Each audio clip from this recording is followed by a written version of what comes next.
Equator, ठीक है, और ये है भारत की स्थिति। क्लियर है? इक्वेटर के पास एक, जिस क्षेत्र में व्यापारिक पवनें आपस में टकराती हैं, इस पूरे क्षेत्र में मैंने क्या बोला था, व्यापारिक पवनें चलती हैं। जिस एक क्षेत्र में व्यापारिक पवनें आपस में टकराती हैं उसे अंतः उष्णकटिबंधीय अभिसरण क्षेत्र कहते हैं या ITCZ कहते हैं। क्लियर है? हाँ बताया तो, ट्रॉपिकल रीजन में व्यापारिक पवनें चलती हैं, ट्रॉपिकल रीजन में जो पवनें चलती हैं उन्हें व्यापारिक पवनें कहते हैं। ये है ट्रॉपिकल रीजन, 0 से कहां तक, 30, वैसे तो 23.5, ठीक। इस रीजन में व्यापारिक पवनें चलती हैं और जिस क्षेत्र में ये अभिसरित होती हैं उसे क्या कहते हैं, ITCZ। ये एक बेल्ट है। ITCZ क्या है, एक बेल्ट है पूरी, ये। क्लियर है? अब भारतीय उपमहाद्वीप की जो बनावट है उसमें एक यहां पर पठार है तिब्बत का, और ये पूरा एक लैंडमास है।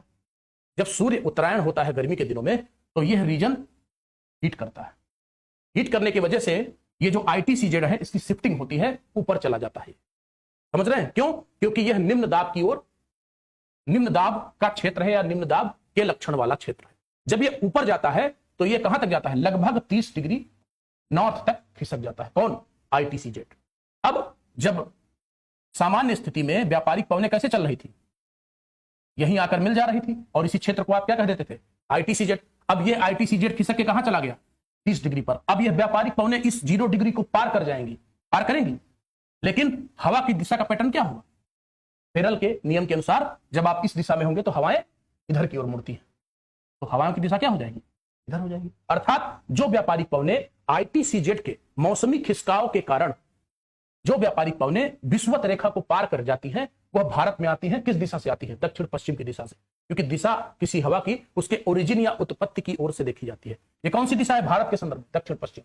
और इन्हीं व्यापारिक पवनों को जो ग्रीष्म काल में प्रभावी होती है भारतीय उपमहाद्वीप पे, उसे क्या कहते हैं, दक्षिण पश्चिम मानसून कहते हैं।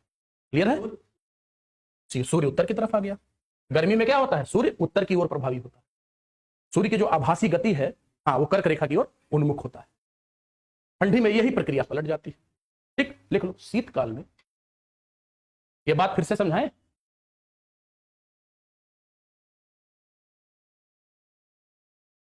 मानसून को दुनिया की बिगेस्ट क्लाइमेटिक मिस्ट्री कहा जाता है, इंडियन मानसून और एल नीनो। ठीक है, इससे बहुत सारे सिद्धांत आए हैं। ये सिद्धांत काफी प्रोमिनेंट है। कौन? तापीय और गतिक सिद्धांत जो फ्लोन ने दिया। ITCZ आप लोग समझे कि नहीं समझे?